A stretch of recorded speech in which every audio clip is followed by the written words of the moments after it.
Et je vais vous souhaiter la bienvenue à cette séance technique du mois de mai.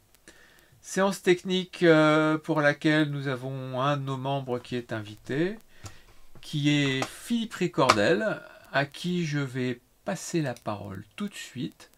Donc Philippe, je te laisse te présenter pour ceux qui ne te connaissent pas. Yes. Bonjour à tous, bonsoir à tous, plus exactement, à cette heure-ci.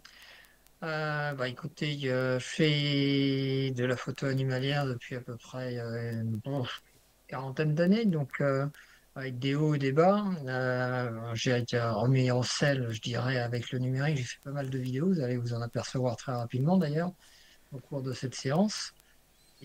Comment dire, aujourd'hui, je vous emmène sur deux territoires qui sont l'Antarctique et le Japon. Voilà, donc on va aller un petit peu au froid et dans la neige, mais pas que. Vous verrez ça un petit peu. Je vous propose de commencer par, comment dire, un tout petit film. C'est des films, des photos très très très vite.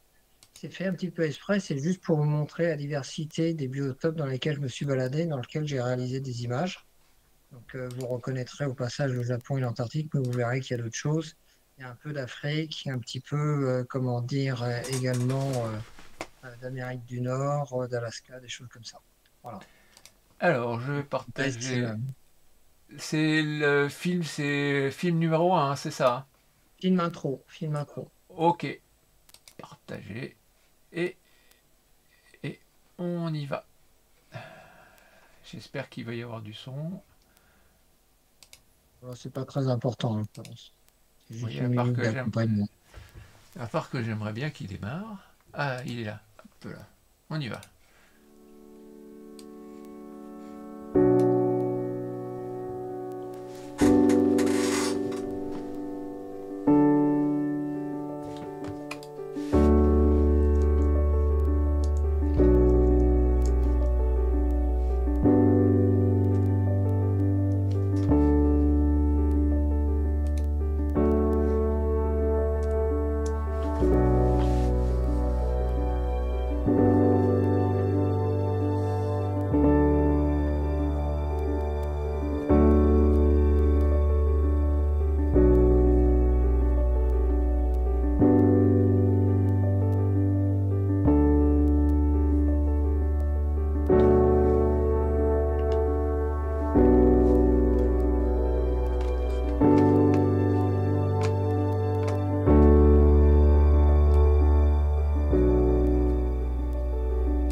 Hop, hop, hop, hop, stop.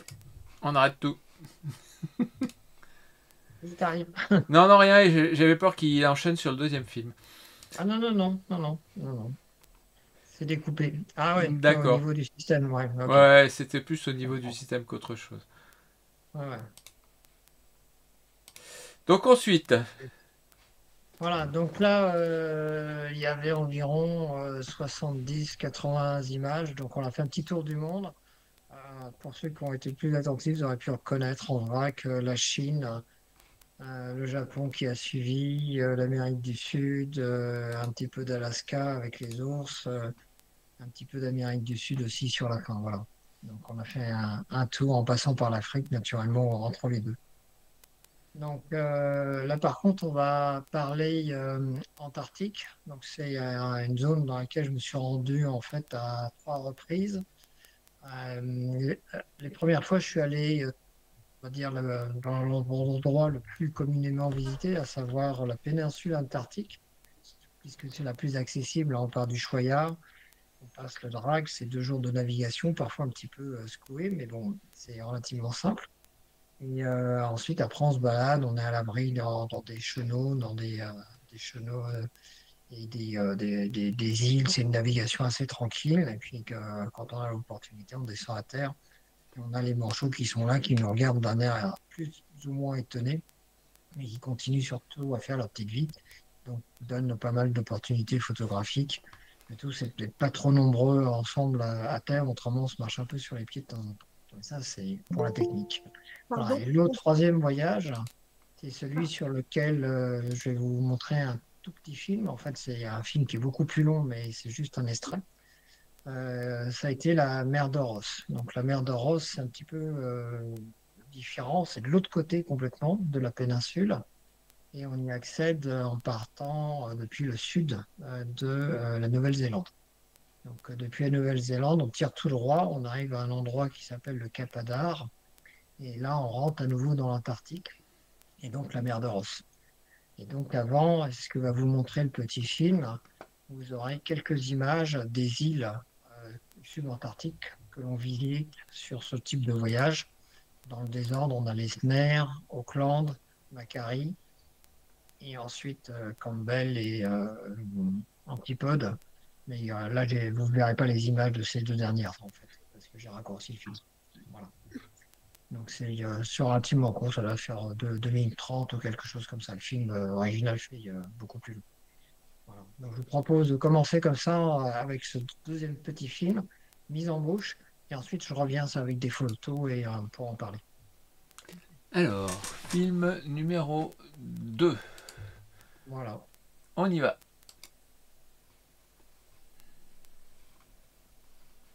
Alors, il faut que je fasse ça et que je fasse ça. Hop.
Voilà, voilà, voilà. Voilà, donc On a fait le tour annoncé hein, depuis les SNER au bout de la mer de Ross, puisque vous avez pu voir sur les dernières images du Manchot empereur, tout simplement. Voilà. Ce qui était un petit peu le clou du voyage et qui était le petit bonus, quoi. Parce que c'était pas évident. Parce que c'est un voyage qui s'est déroulé en janvier. Et en janvier, en fait, les petits sont déjà barrés. D'ailleurs, on en a vu dans l'eau avec encore un peu de duvet dessus. Et là, on a eu un bel adulte qui est venu nous rendre visite dans des conditions un peu particulières. Mais j'en parlerai au moment où on verra la photo. Voilà. Donc, bah, tu peux attaquer avec les premières images. Donc, elles sont normalement bien numérotées. Voilà, je vais vous décrire un petit peu tout ça.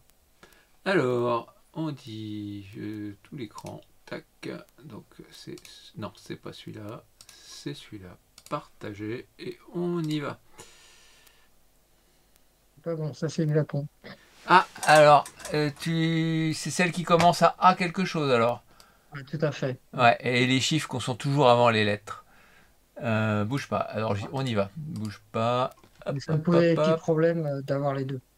Oui, oui, non, mais voilà, c'est mieux là. Voilà, c'est bon. Voilà. Ça va aller beaucoup mieux. Donc ici, on a un albatros de Buller. Alors l'albatros de Buller, il ne niche que sur une seule île. C'est l'île de Sner qui est environ à 500 km au sud de la Nouvelle-Zélande. Donc là, il est dans le Kelp. Et pour lui, en fait, c'est un endroit absolument béni parce que dans le Kelp, il va pouvoir plonger, si je puis dire, un petit peu. Et il va trouver plein de petits crustacés, de petits poissons qui se réfugient dans celui-ci. Là, on a la marée basse, vous le voyez là, hein, au fond, là, qui descend. Donc c'est excessivement intéressant. Alors, pour préciser, la plupart des images que vous allez voir sont prises à partir de Zodiac. C'est pour ça aussi, dans le film, vous avez pu voir, on a l'impression que vous avez le mal de mer, c'est un peu normal.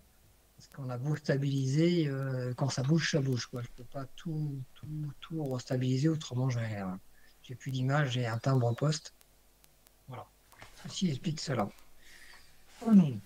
Donc voilà, donc un albatros qu'on voit assez rarement en réalité. Ouais, puisqu'il faut être vraiment dans cette zone-là. Et là, comme on est au mois de janvier, il est nicheur. Il est nicheur uniquement sur l'île de Sner. On peut passer. Voilà, le même en pleine action. Donc, on était là dans un coin abrité. Esner, c'est pas un endroit très très sympa. En fait, c'est plein de rochers. La côte est extrêmement découpée. Et on ne peut pas vraiment mettre pied à terre, outre le fait que ce soit pas autorisé. Donc là, on est dans une partie de l'île où il y a une espèce de anse et avec une falaise. Donc, ce qui explique que derrière, vous avez vu, le kelp, il est vraiment dans l'ombre. Il y a juste un petit rayon de lumière. Et là, c'est un peu pareil. Vous voyez, j'ai une tache de lumière. Et puis derrière, c'est dans l'ombre. C'est l'ombre de la falaise qui nous surplombe, en fait, tout simplement. On peut passer. Voilà. Donc là, on a déjà changé d'île. On est un petit peu plus au sud. On est sur l'île d'Auckland. Alors, l'île d'Auckland, en fait, c'est un chapelet d'îles qui est un petit peu plus au sud. C'est à 2, 3 jours de navigation d'Esner. Et ça permet en réalité de voir pas mal d'espèces et on a la chance cette fois-ci de pouvoir passer du temps sur Terre et donc d'aller. Alors c'est une île un petit peu en plateau et à un côté il y a une falaise, de l'autre côté c'est en pente douce jusqu'à une plage sur laquelle il y a plein d'éléphants de mer. Et on va retrouver entre autres du manchot à œil jaune, on va retrouver de l'albatros sur l'heure, on va retrouver du fuligino comme celui-ci, là, qui sont les deux en train de couver. Donc on voit les petits qui sont au moins sur un dénigne qui est en train de sortir un peu la tête. Alors pour l'anecdote, pas de chance, il pleuvait ce jour-là, mais bon, je ne dis pas. Et quand il pleut, ça veut dire qu'il n'y a pas de vent. Quand il n'y a pas de vent, ben, les albatros, ça ne vole pas vraiment. Donc à part ces deux femelles qui étaient en train de couver sur leur nid, tous les autres, les hurleurs et tous ceux de passage, soit ils étaient loin en mer, soit ils étaient à terre, posés, et c'est beaucoup moins intéressant. Euh, et donc, on a eu un petit souci là-dessus. Ok, donc je disais Albatros un peu scotché au sol parce que le petit green, etc., un peu moins sympa, mais bon, c'est pas grave. On a quand même vu pas mal de choses à ce moment-là. On peut avancer.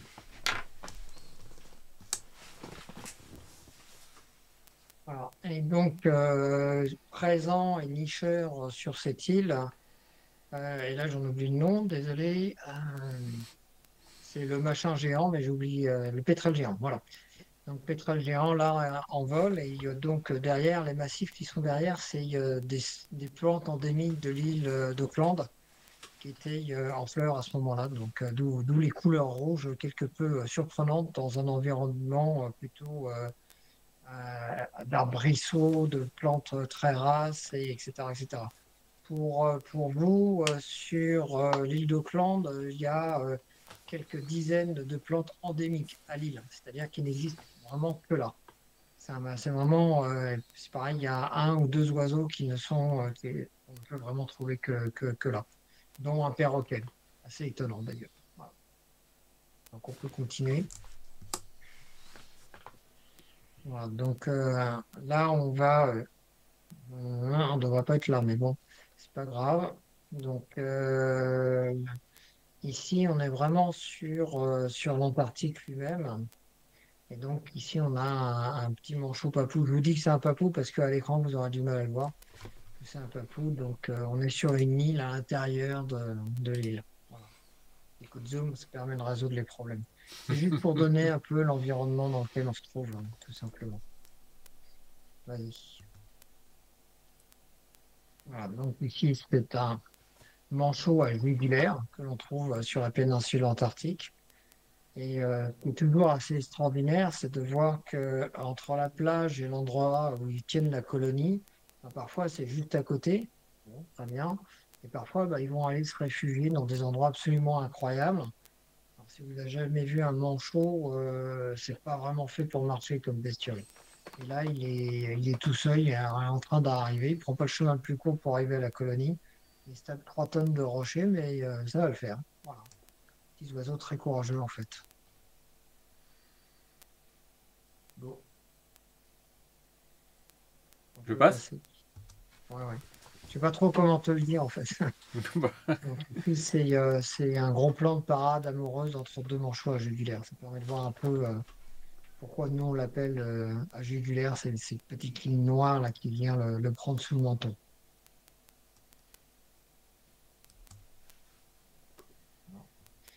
Donc, les conditions, ben, vous avez vu la précédente photo, on était au soleil. Et puis, on est dans la même journée. Bah, là, c'est moins drôle, quoi. C'est-à-dire que le temps s'est couvert et d'un seul coup, il se met à neiger. Et là, ce sont les individus qui sont sur le nid. On les distingue quasiment plus des rochers au bout de quelques minutes. Il commence à faire un petit peu frais. Voilà. Voilà. Un manchot papou en train de refaire son nid. Alors ça, c'est une petite anecdote là-dessus. Il y a quelques années, il y a des scientifiques qui ont fait une petite expérience. Ils ont coloré en bleu tous les cailloux pardon, d'un papou, d'un manchot papou, avaient accumulé pour faire son nid, hein. Les cailloux, c'est une denrée très précieuse en fait. Parce qu'il n'y a pas beaucoup de petits cailloux comme ça. Et ils se sont aperçus que très rapidement, les petits cailloux bleus avaient migré de proche en proche, quasiment dans tous les nids de la colonie. Parce qu'en fait, c'est des vilains, j'allais dire petits canards, mais ça ne se voit pas. Ils se volent les cailloux. C'est-à-dire, dès qu'il y en a un qui a le dos tourné, le voisin n'hésite pas à venir prendre un caillou, estimant que finalement, il sera mieux chez lui, etc., etc. Donc, de proche en proche, un nid qui est tout bleu, il n'est plus tout à fait bleu. Par contre, tous les autres ont récupéré un petit peu bleu. Donc, c'est assez intéressant à savoir. Ça donne lieu, hein, au moment où ils font les nids, à des pugilats. Ouais, ils se volent parfois dans les plumes et de manière assez sévère, hein. Donc là, bon, vous ne l'avez pas vu, mais c'est dans le film. Il y en a deux qui se foutent sur la figure, comme on dit. Et c'est assez violent en réalité. Voilà. Il y a aussi des souffres-douleurs, c'est-à-dire des papous, des manchots papous qui se retrouvent, qui ne sont pas en couple et qui essayent, entre guillemets, de s'inviter. Et là, ils sont méchamment punis. C'est-à-dire que le nid sur lequel il essaye de s'installer, il en est chassé manu militari et très militari, quoi. Voilà. C'est vraiment poursuivre et il se prend des coups de bec, il y a les plumes qui volent. C'est intéressant comme vie. Voilà, on peut passer. Voilà. Donc ça, c'est plus une position pour manchot, c'est-à-dire je fais du surf et je me sers de mes nageoires pour me propulser sur la neige. Ça marche très bien, c'est assez sympa à voir et c'est encore plus sympa à filmer et à photographier. Bon, inutile de dire qu'il faut s'allonger par terre pour avoir ce point de vue, autrement ça marche pas. Voilà. Et c'était sympa à voir. On peut passer. Voilà. Dans l'eau aussi, donc bon, bah, l'avantage de tous ces animaux, c'est qu'ils n'ont absolument pas peur de nous. C'est-à-dire que même si vous vous asseyez sur le sol, avec un petit peu de chance, c'est eux qui vont venir vous voir, taper dans les bottes avec le bec en se disant ça se mange, ce machin-là, on peut en faire quelque chose pour le nid, enfin voilà. Donc, il suffit d'être patient. Dans l'eau, ils sont déjà beaucoup plus farouches. Mais bon, en étant calme et un petit peu patient, on peut faire des images comme celle-ci sans trop de problème. Là, tu es dans l'eau ou c'est sur un Zodiac? Non, là, je dois être juste au bord de l'eau, D'accord. au ras de l'eau. Enfin, presque au ras de l'eau, pas tout à fait. Non, je suis juste. Voilà. Donc, c'est pareil, comme ils n'ont pas peur, on peut se permettre de faire des choses un petit peu particulières. Là, ici, je suis sur un endroit qui s'appelle Bœuf. Et Bœuf, c'est une des plus grosses colonies de manchots adélie, puisqu'il s'agit de manchots adélie ici. A priori, il y aura entre 800 000 et 1 million d'individus. Donc, c'est pas les manchots qui manquent. On est là, on est au mois de novembre, hein, c'est un des premiers voyages. Et bah, il suffit de se mettre pas très loin du point de passage et puis on arrive à les capturer comme ça. Là, on est au 24 mm en fait. Je suis vraiment très très près. Voilà, je peux passer. Voilà, donc là, c'est natation synchronisée. C'est assez sympa à voir parce qu'ils sont tous, voilà, un petit léger décalage. Ça permet de faire des images plutôt sympathiques. Ce qui est très intéressant à voir, c'est que quand ils arrivent comme ça en bord de falaise de glace, c'est pas très très haut, hein, ça doit faire 1 mètre, 1 m 50 à tout casser, donc ils sont parfaitement capables de se lancer à n'importe quel moment, mais ils sont capables de faire des mouvements de foule de droite à gauche, d'avant en arrière, avant qu'il y en ait un qui se lance. Et à partir du moment où il y en a un qui est parti, alors le reste suit. C'est un petit peu grégaire comme animal. Et ça permet ce genre d'image, en fait.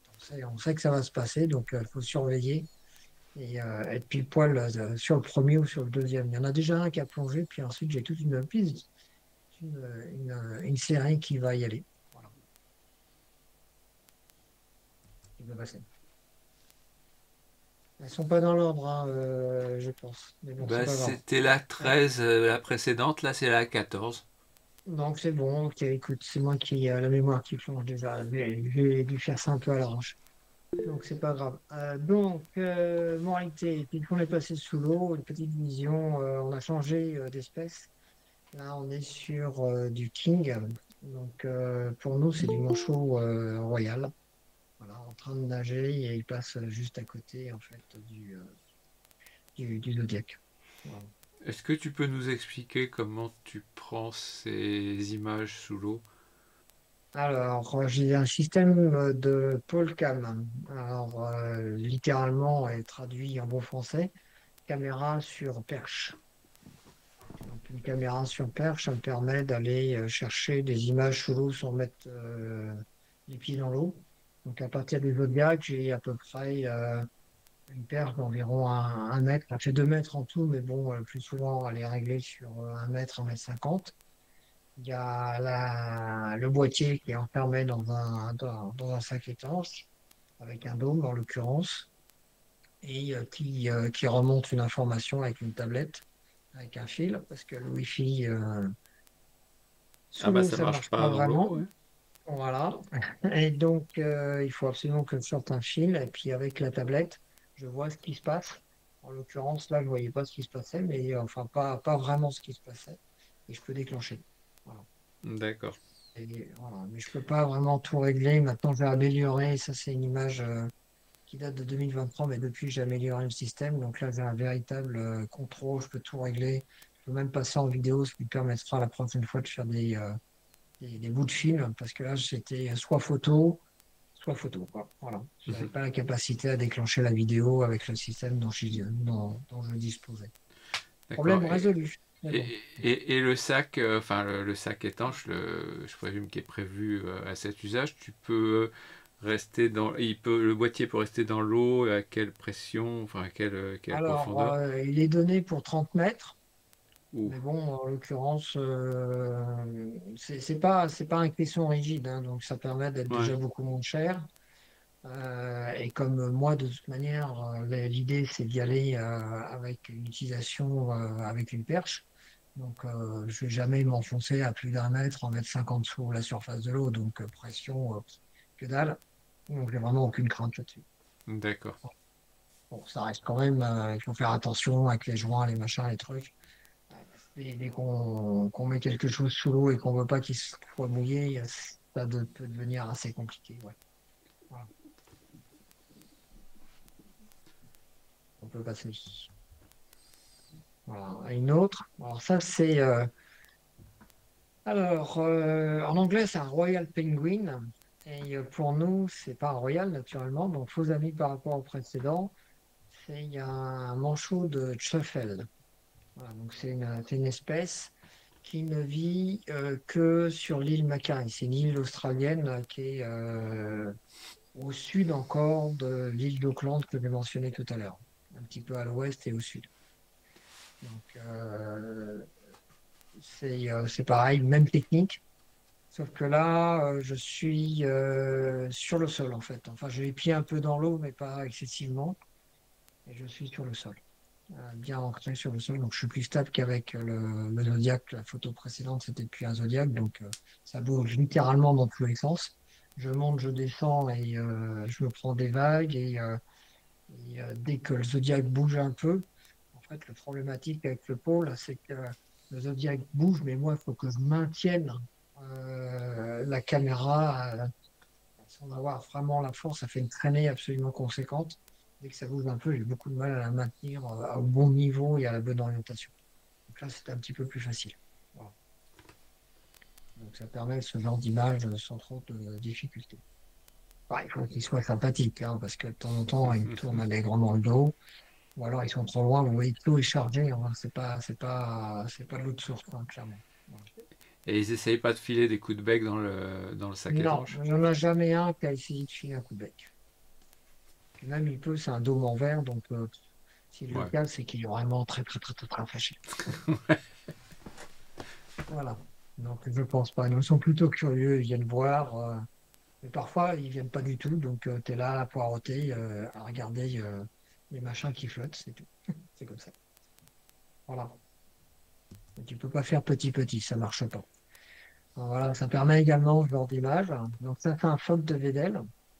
Là, en l'occurrence, je suis au Cap Adar. Donc là, je suis vraiment en Antarctique, à l'entrée de la mer de Ross. Et lui, ben, en fait, il y en avait trois sur une plaque de glace qui était là, qui échouait en fait le long de la côte.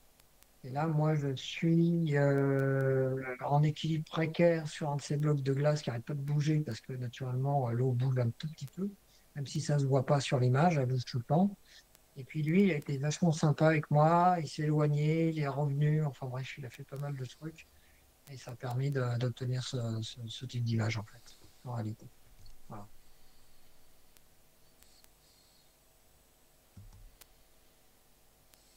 Voilà, donc ben là, c'est toujours le même phoque, sauf que là, j'ai sorti la caméra de l'eau. Pourquoi? Parce en réalité, dans l'ordre des choses, j'ai vu le manchot Adélie qui allait venir dans le petit rayon de lumière. Je me suis dit que ce serait sympa d'avoir la photo comme ça au grand angle. Et dans le même moment, bah, le phoque, comme ça, un petit curieux, il a sorti la tête. Donc, c'est ce que j'appelle une photo de circonstance. Donc, celle-là, elle commence à circuler pas mal parce qu'elle a été dans la shortlist du Festival de Namur l'an dernier. a été sélectionnée, vous la verrez à Montier parce qu'elle sera sur bâche pour la FPF, etc., etc. Donc, on va la voir un petit peu. Elle était exposée également à Montier l'an dernier au titre de l'échange entre Namur et Montier. Voilà. Donc, mais bon, ce que j'appelle les images heureuses, quoi. Il faut y être, c'est tout. Ouais, mais elle le mérite. Et le photographe le mérite son image. Là, c'est le moins qu'on puisse dire. Ouais, Puis c'est la ouais, c'était photo un petit peu gagnante casse-gueule. du J'avais concours de qu'une la frousse, FPF aussi. c'est de faire le plongeon dans l'eau. Ouais, tu m'étonnes. C'est aussi Voilà. la photo gagnante du concours de la FPF cette année. Oui, aussi, oui. C'est pour ça qu'on la retrouvera exposée au stand de la FPF et sur les bâches, etc. Voilà. Bah, ça a permis à la FCPF d'être classée première, je pense. Ça a dû y participer, du moins. Voilà. Oh oui, ça a bien aidé. Alors, il faudra arrêter le coup, là, pour l'instant, je ne sais pas si j'ai quelque chose d'aussi bien. Bon, enfin bref, c'est un autre débat. Donc, bah, on peut passer parce que c'est une image intéressante. On continue. Voilà. Donc ça aussi, c'est un joli défi, et ça va super vite. Et vous ne savez jamais où ils vont sortir. Donc, c'est un peu sport. Il y a beaucoup de déchets, mais de temps en temps, ça veut bien fonctionner. Voilà. Donc, voilà, j'ai pas réussi à avoir les trois ou les quatre groupes pile ensemble, etc., etc. On va recommencer. Mais déjà, entre ceux où il n'y a que la queue, où il y a une tête qui sort, une queue qui plonge, voilà, où c'est pas net, où c'est, enfin bref, tout ce que vous pouvez imaginer. C'est excessivement compliqué d'avoir quelque chose de satisfaisant avec ces bestioles. Parce qu'elles préviennent vraiment pas. Voilà. On ne sait pas exactement où sortir. Je sais pas, vous l'avez peut-être vu dans le film tout à l'heure, vous voyez comment ça sort par vague comme ça. Là, dans le film, ils étaient en chasse, donc ils vont très très vite. Là, ils étaient juste en train de jouer pas très loin de la plage. Donc c'est déjà un peu plus simple. Mais bon, quand même. Il y a des jours où on se dit que les autofocus ont beau avoir progressé, ils n'y arrivent pas encore tout à fait. Ça nous rassure quelque peu. On peut passer. Voilà, ça c'est celui qu'on a vu tout à l'heure, sous l'eau. Là, on le voit en train de se balader sur la plage de Galets. Il vient de sortir de l'eau, en fait, tout simplement. Donc c'est manchot de Shuffle. Voilà, on est toujours sur Macquarie.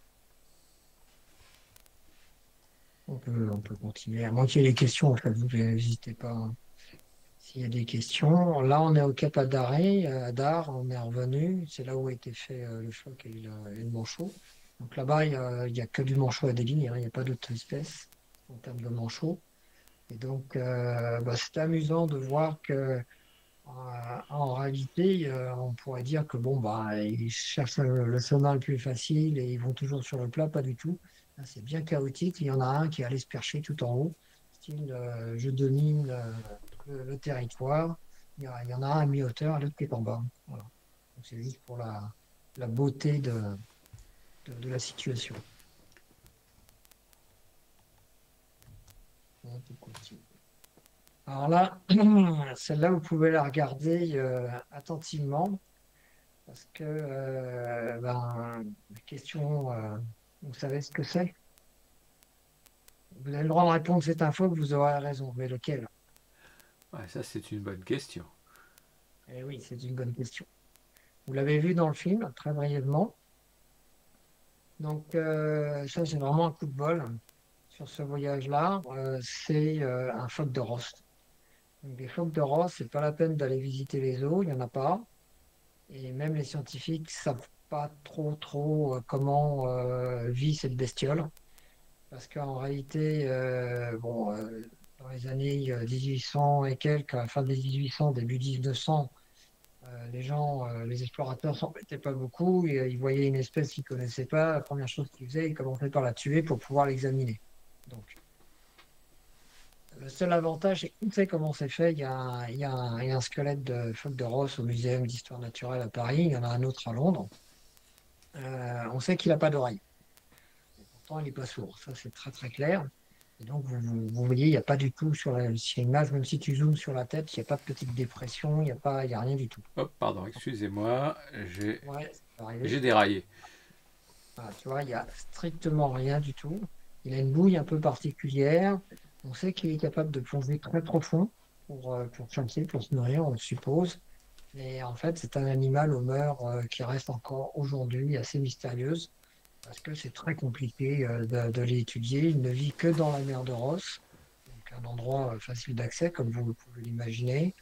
Et en plus, on en voit très rarement. C'est pas une population style phoque de Weddell comme les phoques précédents, où lui, on le croise assez régulièrement, quoi. Lui, c'est vraiment un petit cadeau. Et Voilà. quelle taille il fait cet Et individu? ça fait à peu près 2 mètres de long, 2, Ah 2 oui, mètres. d'accord, quand même, oui, c'est un bel individu, sa taille. C'est pas tout petit, hein. Ouais. Voilà. Et on sait pas grand-chose, en fait, sur lui. Sauf qu'il n'a pas d'oreille, mais qu'il entend très bien, qu'il se nourrit à grande profondeur parce que, ils ont réussi à en baliser un. Mais bon, il s'est débarrassé de sa balise assez vite, ou elle est tombée en panne, je ne sais plus l'histoire, ce qui fait qu'on ne l'a pas suivi très très longtemps, mais c'est tout. Alors, on n'a pas beaucoup de données dessus. Donc j'étais très content d'avoir pu, pu le voir déjà et le photographier un peu le film. On peut passer. Voilà. Donc ça, c'est l'histoire de la rencontre avec les manchots empereurs. Donc ici, vous avez 6 empereurs qui sont là-bas sur la banquise. Et puis vous avez un manchot Adélie qui semble taper la discute en disant qu'est-ce que vous foutez là? Vous êtes perdus, mes grands, vous demandez votre chemin, je connais bien l'endroit, je vais vous dire par où il faut aller. Donc ça, c'est juste un petit peu d'imagination, mais c'était assez rigolo.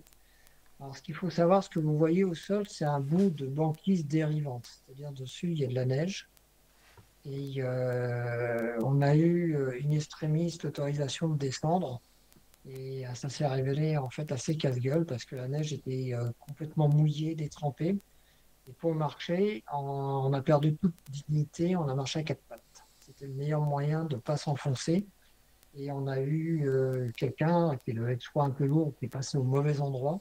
Il s'est enfoncé jusqu'à la taille. C'est-à-dire qu'il est passé carrément au travers. Donc il n'y avait pas épais. Aïe. Donc, c'était un peu chaud quand même. Voilà. Et on a eu la possibilité d'y aller. D'ailleurs, on va voir là, ici. Donc, au début, l'idée, c'était d'essayer de s'approcher un peu de ce groupe. Mais en réalité, on était un peu trop nombreux. Donc, le simple fait qu'on devait commencer à se déplacer sur la banquise, ils ont plutôt eu tendance à s'éloigner. Donc, bon, c'était pas terrible. Et par contre, on a eu un coup de bol, un individu qui est arrivé comme un grand, très curieux. Et donc, je l'ai eu, j'ai dû même retirer en fait le TC1 cap parce qu'il était trop près. Voilà. Donc, tu peux passer, c'est la prochaine image si ma mémoire est bonne. Voilà. Donc, manteau empereur avec un temps un petit peu secoué. Je ne sais pas si vous vous souvenez des images du film, il y a des rafales de vent. Il y a en même temps de la neige, des rafales de vent et du soleil. En 1 heure de temps d'observation, on a vu toutes les météos. Et voilà. Donc là, je suis pour pas l'effrayer en réalité. C'est lui qui est venu nous voir. On reste derrière une limite très théorique mais avec un petit bout de ficelle pour pas qu'il y en ait qui poussent le bouchon trop loin. Parce que bon, c'est le plus grand problème sur ces voyages-là, il y a un peu trop de monde en réalité. Et donc là, on peut voir que c'est un monsieur ou une dame, c'est assez difficile à dire. Voilà, il a encore la forme de la poche, vous voyez en bas, la forme de la poche qui a servi à tenir l'œuf au chaud pendant tout l'hiver antarctique. Donc, elle va s'estomper pendant l'été, et puis elle va à nouveau se redévelopper quand il se remettra à couver dans 6 mois de là à peu près. Voilà, on peut passer. Voilà. Et ça aussi, c'est sur un bout de banquise dérivante. Il y avait deux manchots Adélie et 2 empereurs à un moment donné qui étaient là. Ils étaient debout en train de taper la discute, comme on dit, et puis ensuite, bon, comme on est quand même dans un gros bateau, ils se sont dit ça serait peut-être bien qu'on prenne de la distance. On voit tout de suite le réflexe, c'est pas de marcher, mais de se mettre sur leur ventre et de glisser avec les nageoires le plus vite possible dans un lieu plus sûr, on va dire. Voilà, je sais pas si on a je crois qu'on a terminé Je crois que quasiment. c'est la dernière, c'est la dernière. Voilà, c'est ça. Voilà, donc, si vous avez des questions sur l'Antarctique et compagnie, bah, je suis tout oui.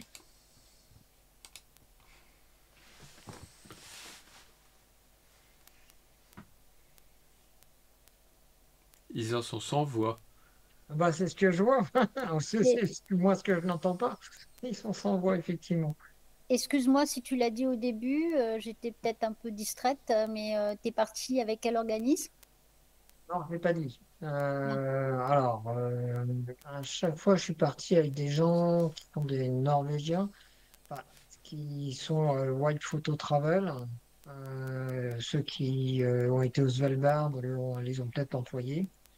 Donc, l'avantage, c'est c'est des vrais marins. Et donc, quand on est sur le Zodiac avec eux, ils savent vraiment bien manœuvrer un Zodiac et ce sont également des photographes. Donc, ils savent comment se positionner, comment le faire. Et c'est quand même assez intéressant. Voilà pour l'organisme. Mais ce qu'il faut savoir quand même, en Antarctique, les bateaux ont plutôt tendance à grossir parce qu'il y a de plus en plus de gens qui veulent s'y rendre. Donc, il n'est pas rare aujourd'hui d'avoir des bateaux de 150, 200 personnes, ce qui pose un problème puisque les règles pour le débarquement, c'est pas plus de 100 personnes en un lieu à la fois. Donc, si vous êtes sur un bateau de plus de 100 personnes, ça veut dire que vous allez avoir seulement la moitié du temps. Hein, c'est-à-dire que vous allez débarquer 2 heures et puis ensuite vous allez rembarquer et puis ça sera le deuxième groupe qui va débarquer. Et à chaque fois, il y a de la frustration parce que d'une part, ça limite votre temps. Et puis d'autre part, la problématique, c'est vous dites, moi je voudrais débarquer en premier. Ah ouais, mais tu appartiens au club des manchots papous. Et les manchots papous, c'est la deuxième vague. La première vague, c'est les pétrels géants. Ah zut, merde. Et il n'y a pas moyen de changer, naturellement. La belle lumière, bah, il n'y en a plus. Ou alors vous vouliez la neige, bah, elle a cessé. Enfin, c'est vraiment casse-pied. Donc si vous voulez aller en Antarctique, essayez au maximum d'avoir un bateau où il y a moins de 100 personnes à bord. Voilà. Ça, c'est vraiment la consigne, c'est le plus à retenir, parce qu'autrement, c'est vraiment pénalisant. Enfin, c'est malheureusement ce que j'ai eu en mer de Ross, mais il n'y avait pas vraiment le choix. C'est vraiment compliqué. Il n'y a qu'un seul bateau qui fait le truc. Avant, il y avait les Russes, mais bon, les Russes, ils reviendront, je ne sais pas quand. Et vu la tournure des choses, sans faire de géopolitique et de prospective, peut-être pas demain la veille qu'on aura à nouveau des bateaux russes en Antarctique. Voilà. merci. D'autres Autre questions? question?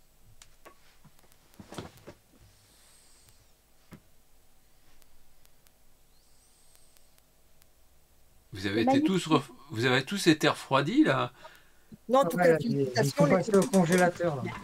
Ouais, j'ai l'impression. C'est bien la première fois que je les trouve sans voix. Pardon, Philippe, vous avez dit que vous étiez là en janvier? Ouais. Alors, il y a plusieurs époques là, sur ce qu'on vient de voir. Il y a du janvier, il y a du novembre, il y a 2 fois novembre sur la péninsule antarctique, et janvier, c'est pour la mer de Ross. D'accord. Parce que en réalité, alors, faut que vous vous souveniez de ce qu'il y a dans le film, hein. Vous reverrez la truc sur la vidéo. Sur la fin, à un moment donné, ce que je montre, c'est ce qu'on appelle le mur de glace. Mhm. Donc, je vous invite à aller relire un petit peu les exploits d'Amundsen et de Shackleton. Donc, c'est les deux explorateurs qui ont essayé d'aller vers le pôle sud. Et Mhm. donc, ils ont attaqué par la mer de Ross parce que c'est la mer qui se rapproche le plus du pôle sud. D'accord. Donc, comment dire? C'est euh, là où il y a le manchot, le pingouin empereur. ouais, c'est là où on trouve les colonies d'empereurs. Il y en a pas que là, hein, mais il y en a là, à cet endroit-là. Et en fait, pour pouvoir naviguer dans la mer d'Oran, il faut que ça décoince un petit peu. Autrement, la mer, et ça nous arrivait à une journée. En une journée, on était dans une mer libre, on s'est retrouvé entouré de glaçons. C'est-à-dire que quasiment impossible de bouger ou alors à très très faible vitesse. Hein, sur ce voyage-là, on est descendu jusque, comment dire, la base américaine de McMurdo. Donc Mhm. c'est 77 sud. Donc c'est très très bas. Et que ce soit Stapleton ou Helmut Fun, et ce qu'ils n'arrivaient pas à faire, c'est à passer la barrière de glace. D'accord. La barrière de glace, c'est un mur de glace qui s'étend sur 800 km de long. Ça fait le fond de la mer de Ross. Ça fait entre 30 et 60 mètres de haut. Et c'est en fait, c'est comme la casse d'un gros iceberg. C'est-à-dire que bon, ils n'allaient pas prendre des pitons et commencer à escalader la falaise. Donc ils ont rusé l'un et l'autre. Il y en a un qui est passé d'un côté et l'autre qui est passé de l'autre. Un à droite, un à gauche, si je puis me permettre. Et donc Edmundsen a triomphé et Stapleton, on sait ce qui est arrivé, il n'en a pas échappé en réalité. Voilà. Il a perdu beaucoup d'équipage et a perdu. Bon, c'est des choses, si ça vous intéresse, comment dire, il y a de la bibliographie là-dessus. C'est vraiment, c'est raconté par certains des marins qui ont survécu. C'est vraiment passionnant. Et c'était pas en janvier quand même, parce que c'est l'été là-bas, donc ça doit être en plein hiver quand ils ont fait ça. Non, non, non, non, ils ont commencé, comment dire, j'ai plus les dates en tête. Il faudrait regarder les dates de conquête du pôle Sud, mais si, c'est. Même en janvier, ça peut être gelé encore, comme ça? Oui, oui, oui, on peut être très, très, très gêné. Ce qu'il faut comprendre, c'est que le temps change très, très vite. On a une mer qui n'est pas trop formée, normalement, au fin fond de la mer de Ross, c'est un peu à l'abri. Mais par contre, après, c'est les conditions de température et de vent. Ça peut, Ouais, dès c'est qu'on vrai. pénètre, Ouais, qu'on c'est vrai. quitte la mer et qu'on pénètre dans les terres, il peut y avoir des vents absolument démoniaques et donc une sensation de froid redoutable. Là, on y était, on était tout le temps négatif, et négatif faiblement, je dirais. Mais on imagine bien que si le vent se renforce, ça peut commencer à faire frais. Par exemple, là, au moment où j'ai fait les images du Manchour creux, il devait faire juste en dessous de zéro, -1, -2. Et à un moment donné, on a eu un gros coup de vent. Ça se voit dans le film. Bah, immédiatement, c'est plus la même, quoi. On sent que ça va pénétrer, ça va transpercer. Et malgré les vêtements, bon, ça n'a pas duré longtemps, ça a duré 5-10 minutes. Donc, c'est pas grave. Mais ce qu'il faut imaginer, que là, il faut résister à ça pendant peut-être plusieurs jours et avec des équipements qui ne valaient pas, du moins, les équipements modernes que nous avons en termes de coupure du vent, etc., etc. Plus le fait que grosses chaussettes en laine, des parkas également en feutre, ou des choses comme ça, ce sont des trucs qui freinent l'humidité au fil du temps. C'est-à-dire que sur le moment, ça coupe bien, mais quand ça a pris 3 tonnes de neige et que la neige a commencé un petit peu à fondre, ça imbibe la fibre. Un, c'est lourd, et puis deux, ça protège moins du froid, quoi. Il y a une sensation de froid qui s'installe. Le mec, il va être froid aux yeux, comme on dit. Voilà. Oui, ouais. Merci. Autre chose?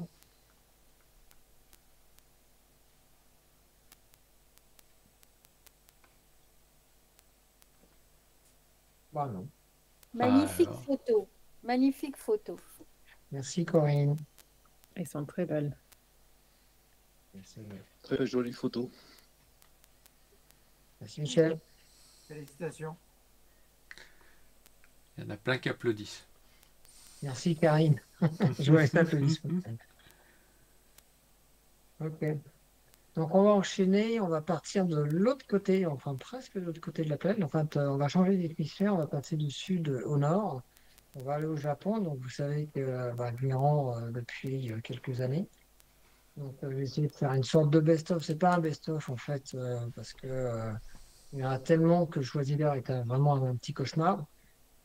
Donc, on va commencer par un petit bout de film, histoire de présenter la chose, de se mettre dans l'ambiance. Voilà, on va retourner dans la neige, très clairement. Et puis ensuite, après, il y aura une vingtaine de photos. Alors, film numéro 3, partagé. Film numéro 3, joué.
ambiances sont magnifiques. Merci, Pascal. Et tu sais lire le japonais? On baragouine, on se débrouille. Voilà. Mais je suis pas fluente et je comprends pas tout à fait ce qu'on dit. Voilà. Donc j'ose pas parler parce que j'ai peur, en fait, de pas comprendre ce qu'on va me répondre. Et ça me piège, ça. Chacun ses limites, hein, voilà. Bon, il y a plusieurs langues comme ça. Le chinois aussi, c'est pareil. Je comprends, pas tout, mais un petit peu quand même. Mais je ne veux pas parler parce qu'après, les gens ils disent ah, mais il parle. Puis ils embrayent à fond la caisse. Et là, paf, ça y est, je suis largué. Donc, bon, ça fait un peu stupide. C'est comme ça. Voilà, mais ça, c'est pas grave. Voilà, voilà. Donc, bon, on a vu pas mal de choses. Je suis désolé, mais on a pas mal de raisons. Je suis obligé de raccourcir ce genre de film. Autrement, le film, il dure une bonne quinzaine de minutes. Donc, vous avez vu vraiment juste des petits bouts, des petits extraits. C'est juste pour effectivement vous donner les ambiances et un petit peu les espèces que l'on peut trouver. Hein. Dans le désordre, on a les grues du Japon, naturellement. On a le pigang de stellaire, on a les cercica. On a les cygnes chanteurs qui sont là, et le renard également qui fait sa petite apparition. C'est les espèces les plus emblématiques. Il en manque notamment chouette du Laura, entre autres, etc., etc. Voilà. Il y a aussi du pigargue à queue blanche, il y a des choses encore autres à voir au Japon. Voilà. Donc on va pouvoir attaquer la petite série d'images. On va avoir à peu près les mêmes espèces, mais dans des conditions un petit peu différentes. Alors, on y va. Voilà. Ça vient. Ah ben, il n'y a pas de problème. Et voilà. Voilà. Ce coup-ci, c'est les bonnes. Non, ce que si c'est les bonnes. Donc, on commence notre petit voyage au Japon, japonais de nuit. Alors, vous voyez, il faisait vachement beau, hein. Il est un peu soufflé, notre petit hibou de Blackliston. Il est posé sur son rocher au bord de la rivière.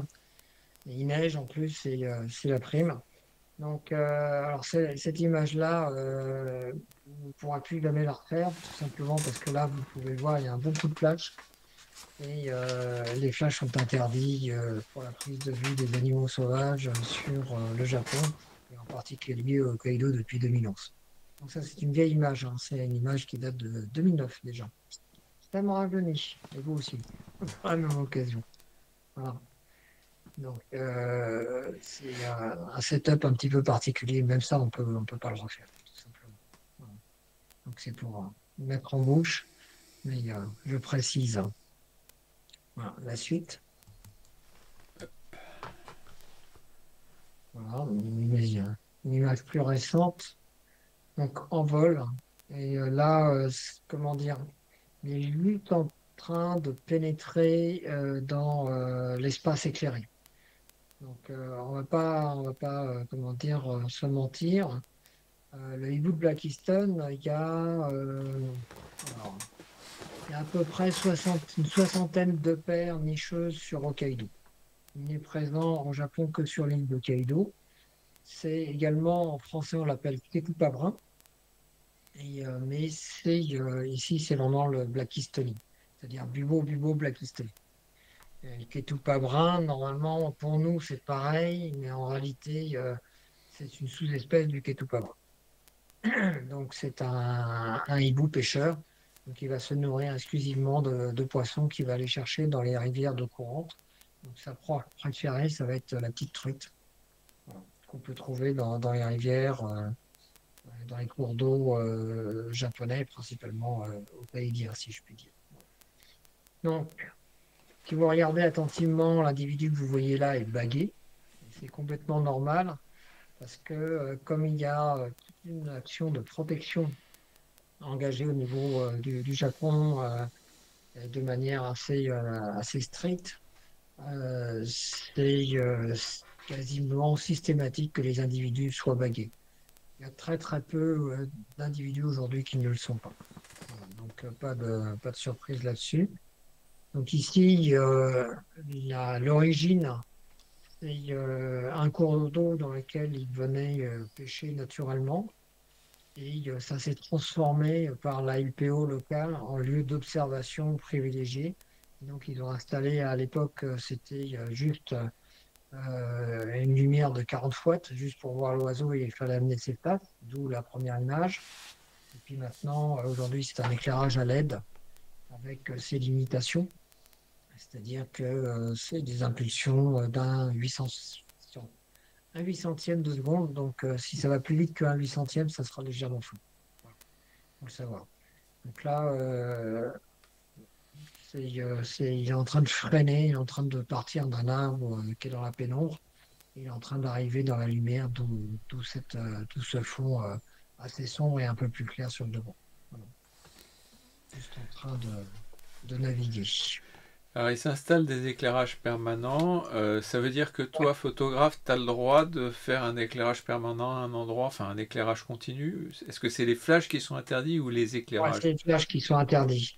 Mais si tu veux, t'as deux solutions. Si tu veux observer cet oiseau-là, soit tu te rends à l'endroit qui est ce qu'ils appellent un petit peu l'endroit pot de miel où tous les photographes vont se rendre. Mhm. Voilà. Moi, je te mets encore deux autres endroits sur lesquels tu peux rencontrer du Blackiston. Simplement, faudrait que je me trimballe tout un setup d'éclairage permanent. Et en plus, comme il n'est pas habitué, ou du moins aussi habitué, je peux très bien faire 3 nuits d'affût sans voir la queue d'un. En Ouais, réalité. puis il y a un facteur de dérangement en fin de compte.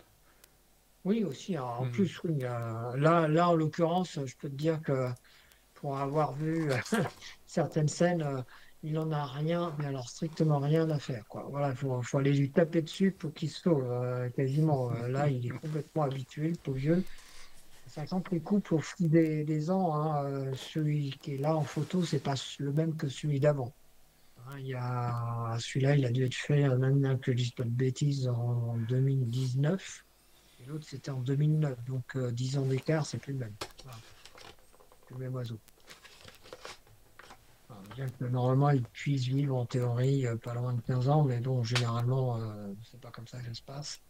Donc, il y a tout un programme de conservation. Donc, le problème pour cet oiseau-là, c'est que c'est un gros oiseau et il niche dans des cavités. C'est-à-dire, c'est pas comme notre grand-duc qui, lui, a besoin juste d'un rebord de falaise. Lui, il a besoin d'un nid, d'un vrai nid, quoi, d'un arbre creux dans lequel il puisse se réfugier. Un peu comme une chouette lapone, en fait, si on peut comparer. Et le problème, c'est que des gros arbres comme ça, il n'y en a pas tant que ça. Il y a eu des opérations un peu de déforestation, il y a eu des dérangements, il y a eu des tas de choses comme ça au fil du temps. Et aujourd'hui, ils construisent des nichoirs. Alors, le nichoir, c'est une vraie poubelle. En fait, tu prends la poubelle qui te sert pour toi, c'est à peu près la même taille. C'est un petit peu plus court sur pattes, mais c'est à peu près la même taille. Ça fait 80 par 50-50.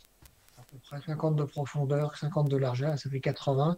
Et tu as un trou qui doit faire 30 cm de diamètre pour laisser rentrer. C'est un gros bestiau, hein. Ça fait 60 cm posé, à peu près, de haut. Ah oui, Ouais, effectivement. c'est pas vraiment petit. Voilà. Et 2 mètres 80 d'envergure, au max. Un bel oiseau. Alors, on peut avancer, il doit y en avoir encore un derrière. Non, c'est fini pour le hibou. À passer, on va rester dans les grandes envergures. Ça, c'est donc Pigalle de Stellaire. Donc, j'explique un petit peu. Là, ils sont en train de se bagarrer pour avoir le point culminant sur la banquise. Alors, ce qu'il faut savoir, alors, il faut avoir une carte. C'est quand vous regardez Hokkaido, vous regardez sur la partie droite de Hokkaido, vous avez le détroit, ça s'appelle le détroit de Nemuro. Le détroit de Nemuro, c'est une bande un petit peu étroite de mer entre les îles, entre les Kuriles et Hokkaido. Les Kuriles sont russes aujourd'hui, mais avant elles étaient japonaises. On ne rentre pas dans la politique, mais bon, ça se bagarrera toujours.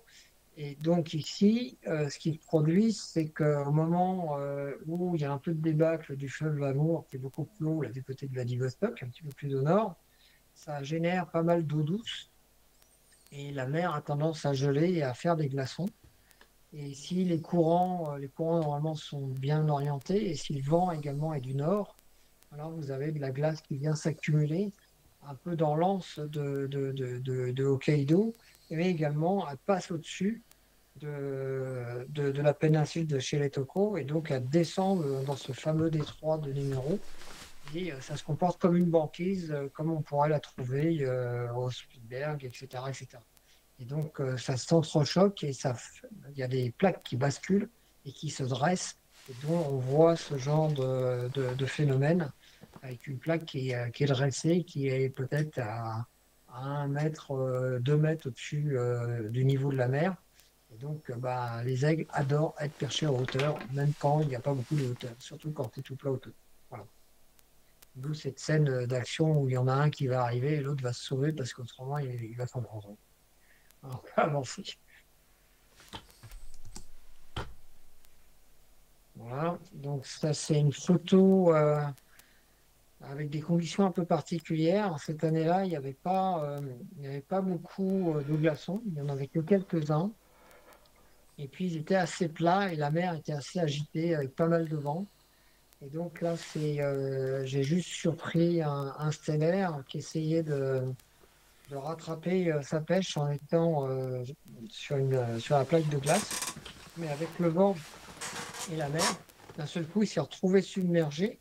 Il a failli perdre l'équilibre et tomber dans l'eau, d'où il écarte les ailes pour reprendre son équilibre. Donc, pour info, c'est une image aussi qui a plutôt été bien classée au SPF et également qui est ce qu'on appelle runner-up dans le festival Nature in Focus. C'est un concours indien pour 2024, pour information. Et je crois que Loïc l'a choisi pour la couverture du bulletin, ou je ne sais plus trop quoi. Voilà, aussi. Voilà pour la petite histoire. On peut avancer. Voilà. Donc là, ici, c'est 2 stellaires, mais c'est des juvéniles. Donc, ils n'ont pas encore vraiment les barrettes, les épaulettes, comme je dis. Ça va être toute la barre, elle a l'air complètement blanche, et puis la petite touffe blanche sur la tête. Donc, ce qu'il faut savoir, c'est que les juvéniles de stellaires, c'est un petit peu des matu-vus. Donc, ils sont beaucoup plus agressifs que les adultes. Et donc là, c'est un petit peu le coup de bol. Ils sont posés sur la neige. Et donc dans la série de photos, j'ai la série Posé, je te regarde. Et j'ai la série Je vais t'en coller un coup parce que tu marches sur mon herbe. Enfin, même s'il n'y a pas d'herbe, tu marches sur ma neige, ça fait de l'ombre. Et voilà, donc ça donnait cette image-là. C'est assez loin quand même. Donc, mais c'est le coup de bol, quoi. Je veux dire, il faut être là au bon moment, au bon endroit. Voilà, c'est une photo que j'aime beaucoup personnellement, mais bon. Et c'est une photo assez ancienne en fait. C'est pas quelque chose que j'ai revu au cours de mes pérégrinations. Des photos qui sont comme ça sur la glace, sur la banquise. Toi, tu es positionné où? Moi, c'est sur un bateau. D'accord. Tout ce qui est sur banquise, c'est sur un bateau. Là, ils sont dans un champ. Ils sont dans un champ de neige. Je suis en observatoire, si tu préfères. Ok. Donc là, c'est sûr, ils tripodent et tout va bien. Par contre, les autres, ben, même si ça bouge pas trop, parce qu'on est dans la banquise, ça bouge un peu. Surtout l'avant-dernière, celle qui est juste avant celle-ci, ça bougeait beaucoup, quoi. Ouais. C'est pas si on voit la mer, ça blanchit un peu quand même. Donc même le bateau, même si c'est pas une petite noix comme une petite clotte de noix, quand il y a du vent et quand il y a la mer qui bouge comme ça, on bouge en haut, en bas et puis on tangue un petit peu également, on roule un petit peu aussi. Voilà. Donc il ne faut pas être malade en ayant de l'œil à l'objectif. Ça peut arriver. Voilà. Donc j'en parlais tout à l'heure, je l'évoquais, hein, on n'avait pas vu dans le film, mais là c'est un endroit assez connu. Il y a les chouettes de l'Oural qui font traditionnellement, je ne vais pas dire leur nid parce que c'est plus une loge. Et ce qui est compliqué avec les chouettes de l'Oural, c'est d'avoir les deux, parce que souvent il y a madame qui est déjà en train de couver. Donc elle ne sort pas, donc faut la voir au bon moment. Et puis surtout, elles ont très très très souvent les yeux fermés. Voilà. Donc là au moins, il y en a moins, elles ont à peu près les yeux ouverts. Voilà. On peut passer. Là, c'est juste une grue d'usage de fond dans leur champ de neige, il neige. Et comment dire, ce qui est amusant, c'est d'avoir les trois sur une patte en même temps regroupées comme ça. Qu'elles soient sur une patte, c'est pas rare, mais d'en avoir trois bien groupées ensemble comme ça, on fait un joli ensemble. Il n'y a rien de particulier à dire, sauf que bon bah, faut avoir les yeux partout. En fait, il se passe beaucoup de choses sur les observatoires pour les grues. Et c'est, ça dépend des ambiances. S'il neige, s'il fait soleil, suivant l'heure, on a des images très différentes. On peut passer. Tu l'as beaucoup travaillé, là, cette photo ou pas? Non, reviens pour décrire. Merci. En fait, non, il neige vraiment fort. Et donc, en fait, j'ai juste éclairci jusqu'à ce on distingue juste la silhouette. Alors, sur votre écran, ça ne le rend peut-être pas forcément à fond. Ah, c'est un petit peu trop clair pour moi, tel que je le vois moi, donc pour vous aussi. Mais autrement, on voit bien la silhouette du blanc des oiseaux qui n'est pas tout à fait le blanc de la neige, naturellement. Voilà. Donc, D'accord. Là, on voit une sorte d'ombre. j'ai juste amené le curseur pour que on voit encore les oiseaux, c'est tout. Je confirme que sur mon écran, on voit bien la différence. Et quand vous regarderez le podcast, vous la verrez parce que c'est l'image de mon écran qui est enregistrée. Voilà. Voilà.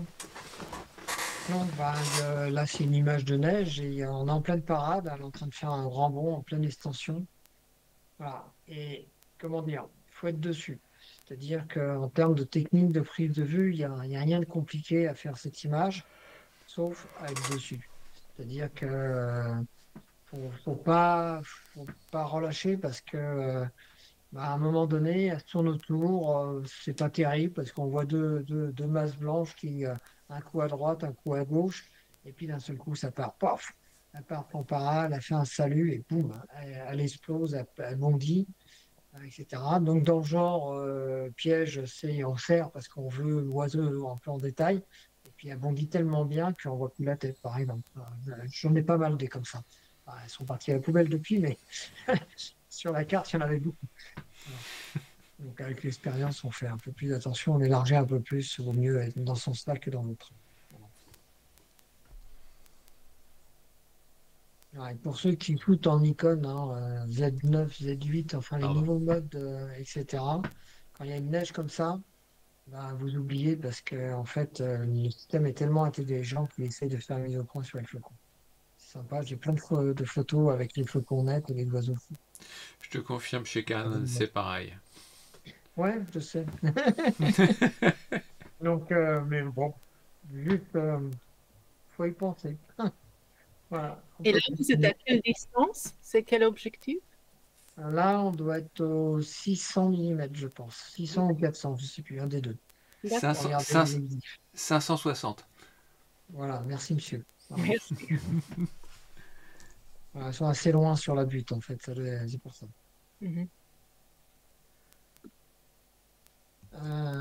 On peut continuer. Donc là, c'est une autre parade. Là, il ne neige pas. Et c'est une photo assez ancienne. Ça a dû être pris au 800, ça, si ma mémoire est bonne. Il me dit 1000 mm, donc effectivement, ça doit être avec un convertisseur. C'est 800, ça doit être des 850. Il y avait un crop 1.2 intégré, donc ça fait 1000. D'accord. Voilà, je pense que ça doit être ça. Voilà. Donc c'est pareil, en fait, la difficulté, c'est pas de faire l'image comme ça. La difficulté, c'est de ne pas avoir d'autres individus qui viennent perturber l'image. D'où l'utilisation de longues focales. En fait, là, les grues, c'est assez grand, une grue, hein, ça fait entre 1m30 et 1m40. Donc, ça tient sa place dans l'objectif. Mais par contre, ce qu'il y a, c'est qu'il y a des fois, j'ai des superbes parades. Et c'est inexploitable parce que j'ai plein d'individus, soit devant, j'ai une tête devant, soit des individus derrière, au loin, qui font des taches sombres. C'est pas très élégant. Bon, on peut toujours éliminer, mais bon, si on peut avoir quelque chose de propre dès le début, c'est pas plus mal. Par curiosité, comment tu travailles ta mesure de lumière pour garder bien du détail dans les blancs de l'individu avec un fond aussi blanc? Alors, généralement, je corrige pas trop en réalité. C'est-à-dire, carrément, je corrige pas et je sais que je vais rattraper en post-traitement pour avoir toute la latitude. Soit c'est du plus 0,7 ou du plus 1, mais pas plus. Mais D'accord. en réalité, quand tu regardes le net, tu vois que très clairement, je suis sous-exposé. C'est-à-dire, mon couple vitesse-diaphragme fait que je suis pas comme ça, c'est clair. Je suis beaucoup plus sombre. Mhm. Mais je Ok. préfère être légèrement plus sombre parce que de toute manière, j'ai suffisamment de lumière. Je suis quand même, en termes d'histogramme, je suis quand même bien décalé sur la droite. Mais j'ai un trou, quoi. J'ai une bonne marge de progression. Et comme ça me permet de bien contrôler où, jusqu'où je peux et jusqu'où je veux aller. Parce qu'autrement, si je fais une correction, si je devais faire une correction par rapport à une neige comme ça, si jamais en plus il y a un petit rayon de soleil, il faudrait que je mette plus de quoi, autrement, je vais beaucoup trop vite. Mais simplement, après, si ça part un petit peu trop, ça va être plus compliqué pour moi de rattraper. Mais c'est possible aussi, hein, mais c'est une autre approche, chacun son truc. Je préfère dans ce sens-là. Je sais que les gens préfèrent exposer parfois certains plus à droite et rattraper après. Mais j'ai toujours la crainte d'avoir des petits bouts cramés. Et puis quand c'est cramé de chez cramé, ben, même avec l'euro, ben, tu ne l'as pas. Voilà. Bah, c'est bien, c'était bien pour ça ma question, parce qu'effectivement, Ouais. c'est la crainte et le risque sur ce genre d'image. Ah, tu peux corriger un peu à la prise de vue, mais pas trop. Ouais. Pas pousser le bouton trop loin, autrement tu prends un risque, quoi. Voilà. D'autant plus que maintenant, nos capteurs, ils acceptent bien qu'on remonte un petit peu vers la droite Oui, oui, tout à l'histogramme fait. en Oui, oui, bon, après, post-traitement. alors là, si tu veux, l'expo avec laquelle je fais, mes sujets, grossièrement, la pointe de l'histo, elle est à 75, 70, 75%. Donc, j'ai que 25 pour aller jusqu'au cramé. Mhm. Donc, ça va, j'ai pas grand-chose. Là, je dois pousser de plus 1 à plus 1,5 IL, pas plus. D'accord. Pas besoin d'aller plus loin. Donc, continuer. Voilà. Alors, les Cercica. Cercica, on va vous raconter un petit peu l'histoire. Donc, c'est Cervus nippon. Donc, c'est vraiment une espèce endémique. On en trouve ailleurs, hein, parce que, bon, c'est un animal qui a embelli les parcs, les jardins anglais notamment. On peut en trouver en Chine, on peut en trouver dans pas mal de pays, mais la plupart du temps, ils ont été importés. On en trouve en Corée également, de manière native. Euh, Ce qu'il faut savoir, c'est que les plus grands corps, c'est 8 corps, c'est un 8. On ne peut pas aller au-delà de 8. Vous ne verrez jamais un 12 ou un 16 pour un cercicat. Ça peut être déjà des beaux bestiaux, même s'il est un petit peu plus petit qu'un cerf Et comment dire, à la saison à laquelle je vais sur Hokkaido, c'est-à-dire généralement février, il y a ce qu'on appelle les petits jeunes, ils ont tendance à vouloir en découdre assez souvent. Ça, c'est pas des grands cerfs, mais bon, c'est assez amusant de voir des individus en train de s'entraîner aux joutes futures. Et de temps en temps, ça castagne pas mal quand même, hein. Voilà. Et ce qu'il faut savoir également sur les cercicas, c'est que ils sont en surnombre parce qu'il n'y a pas de prédateurs naturels sur Hokkaido et que ça occasionne pas mal de dégâts dans les forêts notamment. Ça occasionne beaucoup d'accidents sur les routes. Donc depuis 2018, il y a un programme d'élimination et donc il y a des pièges qui ont été posés. Personnellement, je ne vois pas trop les progrès, mais bon, je trouve qu'il y a certaines zones qui sont hyper denses en cercica, c'est un petit peu casse-pied. Par contre, ils sont un petit peu plus farouches aujourd'hui qu'il y a une dizaine d'années. Mais néanmoins, c'est pas un animal super, super farouche. C'est-à-dire qu'on est à découvert, soit à partir de la voiture, soit en marche à pied, et on arrive à correctement les photographier. Voilà. On peut avancer. Voilà, Cercica. Alors, non, je n'ai pas trafiqué la lumière, c'est naturel. Mais je l'aime bien parce que ça fait Cercica aux Seychelles. Alors, faut que j'explique un petit peu pourquoi ça fait ça. Donc, vous avez la neige en premier plan, ça c'est bon. Vous avez une lumière rasante Et ce qu'il y a derrière, en fait, c'est une lagune, et donc c'est du sable assez blanc. Et la mer, puisque c'est la mer qui est là, elle n'est pas très profonde. Et avec la lumière qui a cet angle, on n'est pas loin du soleil couchant en réalité. On a cette couleur-là et c'est complètement naturel. Et j'ai pas forcé du curseur. Voilà, à savoir. Mais bon, il faut vraiment plusieurs choses en même temps. Il faut un ciel très dégagé, le soleil avec la bonne lumière. Il faut avoir le cerf qui va bien se mettre là où il faut. En l'occurrence, c'est une femelle. Et voilà, donc, et que la mer soit pas agitée. On peut continuer. Voilà. Donc là, c'est un petit peu, un petit peu plus créatif sur l'entrée d'une forêt, avec les herbes qui accrochent la lumière qui arrive par derrière. Là, on a un contre-jour, un léger contre-jour. Et là, vous pouvez compter, c'est pour ceux que ça intéresse, c'est 2,8. Donc, c'est deux beaux mâles cycles. Voilà. Dans un environnement naturel. On peut avancer.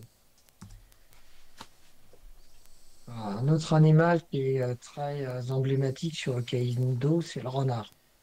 Donc, c'est Vulpes vulpes. Mais c'est Vulpes vulpes shrinki. Alors, shrinki, c'est l'espèce qui va vivre sur Hokkaido et sur les îles Sakhalines. Donc, c'est une sous-espèce de notre renard roux. Il est un petit peu plus compact parce qu'il affronte le froid. Donc, vous voyez la taille d'un renard polaire. Il est entre le polaire et l'autre, si vous voulez. Il est un petit peu plus râblé. Voilà. Ce qui est normal, hein, puisqu'on sait que les animaux qui vivent en grand froid ont tendance, si on compare à, si ça existe naturellement, la même espèce sur un territoire, on va dire, plus tempéré, l'animal de grand froid a tendance à être un peu plus râblé, un peu plus petit. C'est une question de déperdition d'énergie. Voilà, donc, alors, suivant les individus, il y en a qui sont très sympas, comme celui-là. Il vient vers moi, il n'en a rien à faire dans ma pomme, donc c'est facile à photographier. Et puis il y en a, on ouvre la portière et puis ils s'en vont, quoi. Voilà. Parfois très triste. Voilà, on peut avancer. Lui, il ne m'a pas vu du tout. Je suis assez loin et il est en train de se bagarrer contre un vent assez violent. Et je ne sais pas si vous le percevez dans l'image, mais ça vole un peu la neige, quoi. Voilà, on peut avancer. Voilà, donc ça c'est du grand angle. Alors, certains individus peuvent s'avérer extrêmement curieux. Alors, c'est lié à deux choses. Un, d'une part, ils ne sont pas chassés, donc l'homme, pas grave. Et puis, le côté plus triste, c'est que on est dans des zones assez touristiques, notamment l'été. Et en été, on a droit à une population de touristes japonais et pas que. Et donc, bah, ils sont un petit peu nourris, quoi. Donc, il vient quémander. Faut pas se leurrer, quoi. Il reste méfiant quand même, mais là, on est quand même, je crois, c'est 22 ou 24 millimètres, un truc dans ce coup-là, ou 30, je sais plus. Enfin, je suis très près en réalité. Voilà. Ah ben, ça permet de faire des images sympas. Bon, après, il est déçu parce que je ne suis pas bouffé, moi, mais bon, voilà. C'est comme ça. Voilà. On peut avancer. Un signe chanteur. Donc là, on a droit à un adulte et un juvénile qui est prêt au décollage. Quand il va rabattre les ailes, il aura décollé, il neige. On a un petit bout d'eau libre. Alors, pour l'histoire, il faut savoir qu'ils viennent de Sibérie. Ils descendent hiverner sur Hokkaido. C'est pas qu'il fasse vraiment moins froid sur Hokkaido. Il peut faire très froid, il peut faire des -20, voire des -30. Mais Hokkaido étant une île volcanique, on trouve en permanence au moins dans plein d'endroits autour de lacs ou de rivières des résurgences d'eau chaude. Et donc les résurgences d'eau chaude empêchent le lac de complètement geler, c'est-à-dire au niveau des rives, on trouve des espèces de mares, des étendues et où l'eau est un petit peu tiédie. Donc, d'une part, ça empêche que ça givre, et puis d'autre part, ça fait se développer certaines algues dans lesquelles ils vont trouver de quoi se nourrir. Donc, ils sont friands, et c'est pour ça qu'on les trouve pendant l'hiver sur Hokkaido. Voilà. Suivante. Voilà, là aussi, alors là, c'est il y a des signes, bon, ça reste des signes, on en voit beaucoup. Donc, j'essaye de faire un petit peu de créativité. Donc là, justement, ce que vous voyez au premier plan, c'est typiquement une petite, c'est pas très grand, ça fait entre 50 et 1 mètre de large, de haut libre. Et ensuite, après, c'est le lac qui est gelé et au fond, les montagnes. Donc, il se déplace sur la banquise plutôt que de prendre l'eau. Ça, c'est plus parce que je dois un petit peu les gêner en étant tout au bord. Comme ça, je ne leur laisse pas vraiment le passage. Voilà. Suivante. Voilà, ils sont en pleine parade. Donc, bah, ça, vous ne l'avez pas vu dans le film, puisque je l'ai raccourci notablement. Mais c'est une séquence également que j'ai filmée. Donc, ils paradent sur l'eau, ils paradent sur la glace, il y a les deux. Vous avez vu dans le film, à un moment donné, quand ils sont en train d'atterrir, ils atterrissent et tout de suite, ils ont le cou dressé, ils font énormément de bruit. Voilà, moi je les ai surnommés les klaxons parce que c'est vraiment ça. À côté, on a l'impression de klaxonner en permanence. Et puis, comment dire, ça reste des animaux extrêmement attachants, je dirais, en termes de comportement. Ça se bagarre, enfin, ouais, il se passe toujours des choses avec les signes. Voilà. Soit c'est juste beau sur l'eau parce que c'est gracile, soit il y a de l'action. Suivante. Voilà, alors là, on quitte Hokkaido. Je fais une petite illustration, mais c'est quand même au Japon. Donc, c'est le macaque japonais. Donc, c'est le singe qui vit le plus au nord de toute la jante primate. Donc, on n'en trouve pas sur Hokkaido. Au plus au nord, on est juste sur l'île d'Honshu. Donc, c'est l'île principale, là, de Tokyo, Kyoto. Tout au nord de cette île, il y a également des macaques qui vivent là. Et ceux-là ont été pris dans un endroit très connu à côté de Nagano. Jigodanuki, c'est un parc où ils sont fixés parce que ce qu'il faut toujours retenir, c'est que les primates, ça fait des tours. Ça fait des tours sur leur territoire. Donc, s'ils n'étaient pas fixés, on les verrait qu'épisodiquement. C'est pas bon pour le business et puis pour les photographes, ce serait pas bon non plus parce qu'il est hors de question de les suivre à travers la pampa et tout leur truc. Donc, ça serait un petit peu compliqué. Donc là, ce qui m'a beaucoup amusé, c'est cette espèce de position. Ils sont assis sur leur cul, ils style tout en train d'attendre qu'on leur donne à manger. C'est pas le cas en fait. Il y a un mâle et une femelle, et ils viennent de s'accoupler. Et c'est un petit peu la position du coupable qui a été vue par inadvertance, on va dire. Voilà. On peut passer. Voilà. Donc là, c'est un jeune dans les bras de sa mère. Il est en train de se nourrir, mais en fait, il est en train de commencer à neiger. Et là, il me tire ostensiblement la langue. Donc, vous pouvez imaginer ce que vous voulez. Soit il tire la langue pour me dire, nana mère, t'auras pas à manger toi. Soit il essaye de récupérer quelques flocons qui sont en train de tomber pour se désaltérer. Voilà, je vous laisse faire la libre interprétation de ce tirage de langue. Voilà, on peut le passer. Voilà. Donc, parfois, les singes, c'est un peu le miroir qu'on nous tend. Les poils en plus, n'est-ce pas? Mais donc, un individu moyennement âgé, puis c'est pas un full adulte en fait. On va dire c'est un adolescent et il s'est laissé approcher très très près. Je dois être au 200 mm, un truc dans ce coup-là, et pour capter un petit peu. Il a l'air très très perdu dans ses pensées. Voilà. Donc j'ai bien aimé un petit peu le reflet. D'ailleurs, si on zoome beaucoup, on voit dans ses yeux. On voit. Faut regarder attentivement, mais j'y suis. C'est clair. Voilà. On peut avancer. Bon, c'est la dernière. C'est la dernière. Bah voilà, c'est bon. Je me souviens plus quand c'est qu'on s'arrête.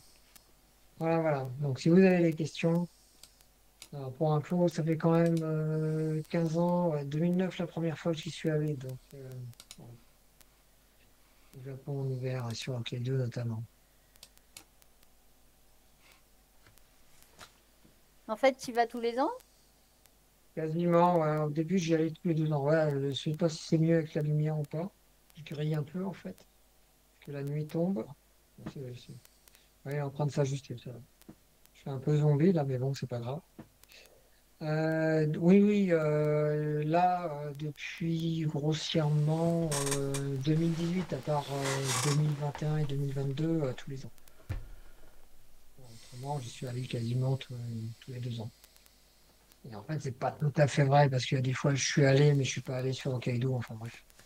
Mais grossièrement, ouais, j'ai été à chaque fois, quasiment une fois par an depuis 2009.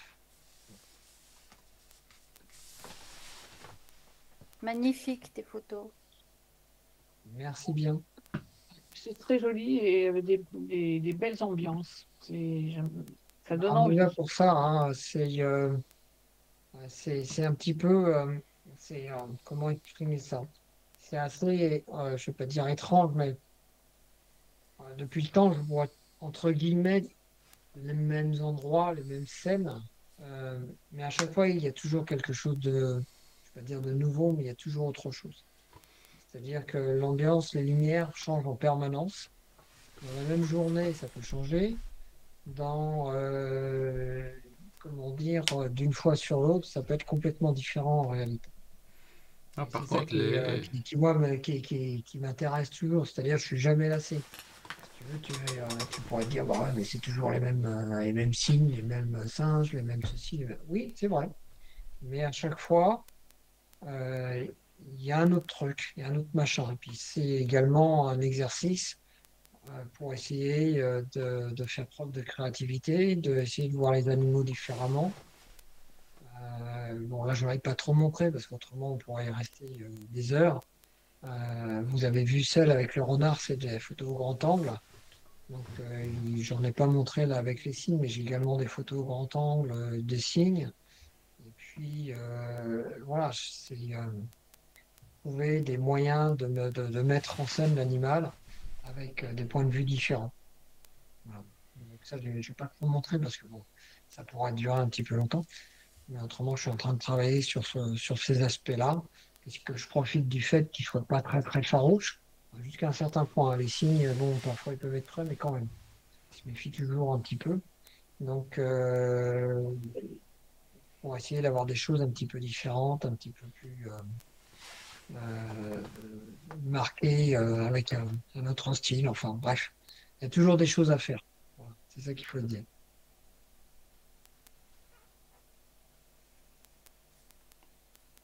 D'autres questions?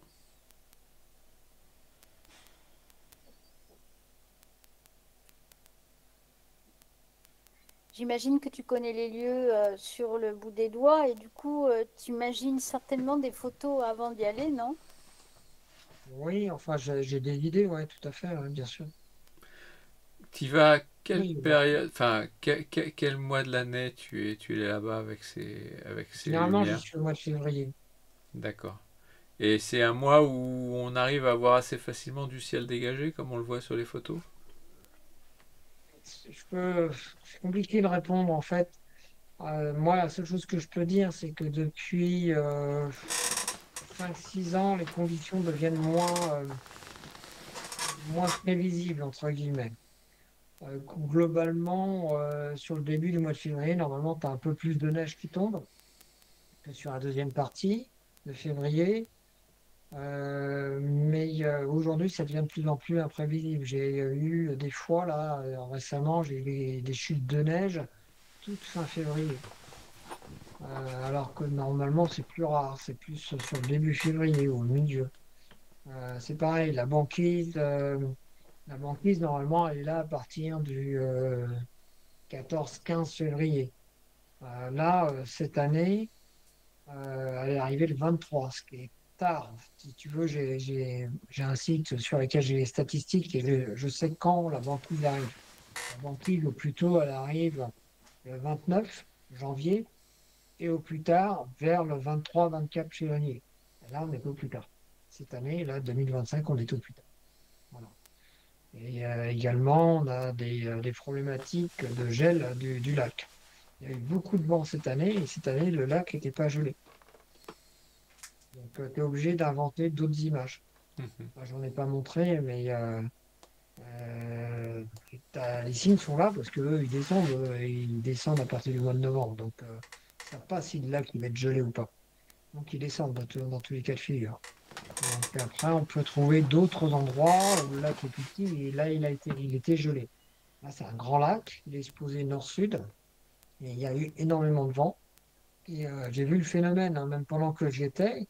Tu as la glace qui commence à se former, tu as le vent qui se lève, il y a une houle qui se forme, et hop, le lendemain, tout est cassé. Voilà. Et donc, tu as des rebords qui sont gelés, et puis tu as le centre du lac, tant qu'il demeure libre et que ça ne prend pas, il ne va pas geler. Voilà. Normalement, il gèle à partir de la mi-janvier, il est gelé. Et donc, les conditions climatiques, là, on les voit vraiment, le changement climatique, on le voit vraiment. Vous avez pu voir également, il y a d'autres petits oiseaux. Très très moyennement, on avait vu une citelle, c'est une citelle asiatique, donc elle a le ventre blanc plutôt que rond comme la nôtre. Il y a également du piquet-pêche, il y a du pic-pygmée, c'est une autre espèce endémique d'Hokkaido. Voilà, tout ça, ce sont des choses observables, mais que je ne peux pas garantir, parce que là, c'est une affaire de rencontre. On va dans les endroits dans lesquels ils sont supposés être, mais parfois, ils n'y sont pas au moment où on y est. Ça ne veut pas dire qu'ils sont pas là, hein, ça veut dire que les conditions météo font que. Voilà.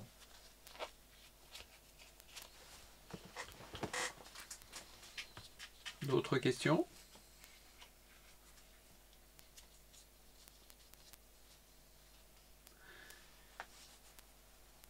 Bah, visiblement, Ouais, je les ai endormis là, c'est pas possible. Subjugué.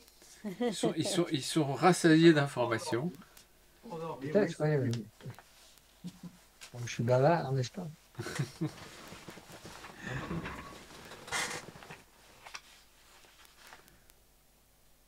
Ok, bien.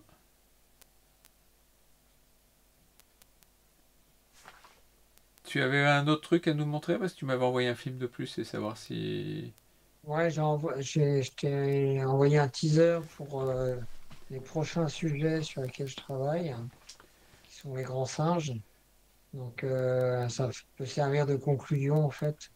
C'est le teaser sur les bonobos. Donc, si tu veux le passer, ça doit durer 3 minutes ou un truc dans ce goût-là. Pas de problème, on fait ça tout de suite. Alors, Petit cadeau pour vous. La cerise. partager Ouais, c'est un petit peu ça, ouais. et on y va. 5 minutes.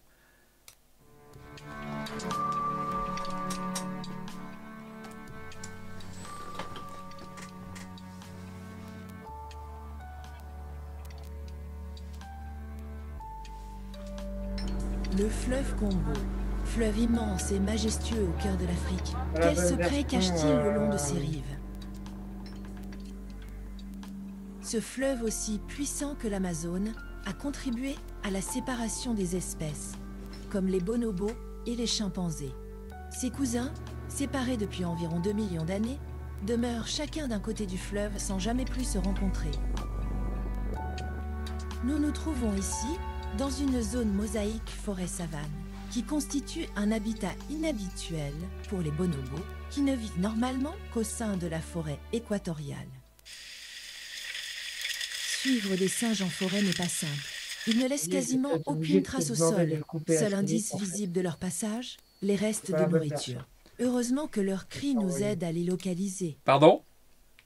Tu me le coupes à 3 minutes. La pose en D'accord. forêt avec ses épouillages, jeu, accouplement, réel ou simulé, va contribuer à renforcer la cohésion du groupe. Cette femelle me regarde, échange sans parole mais chargée d'émotions. Bien qu'ici protégés, il reste encore beaucoup à faire pour leur sauvegarde et celle de leur habitat.